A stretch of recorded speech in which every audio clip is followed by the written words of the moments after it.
মানে chief whip, আপনি এখন আইন, বিচার, সংসদ বিষয়ক মন্ত্রণালয় সম্পর্কিত স্থায়ী কমিটি পুনর্গঠন সম্পর্কিত প্রস্তাব উত্থাপন করতে পারেন।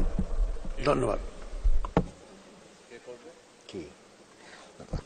আইন কমিটি। ধন্যবাদ মাননীয় স্পিকার।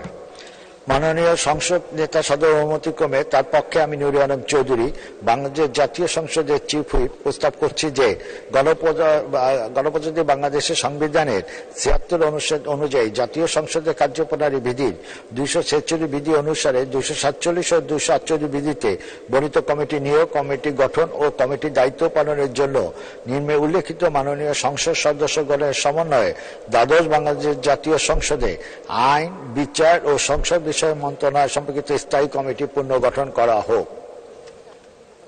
জনাব মুস্তাফিজুর রহমান ১০ দিনাজপুর ৫ সভাপতি বা প্রাপ্ত মন্ত্রী অথবা প্রতিমন্ত্রী সদস্য। জনাব মোহাম্মদ কামরুল ইসলাম ১৭৫ ঢাকা ২ সদস্য। জনাব মোহাম্মদ নুরুল ইসলাম সুজন ২ পঞ্চগড় ২ সদস্য। জনাব আনিসুল ইসলাম মাহমুদ ২৮২ চট্টগ্রাম ৫ সদস্য। জনাব মোহাম্মদ শাহজাহান ওমর ১২৫ ঝালকাঠি ১ সদস্য।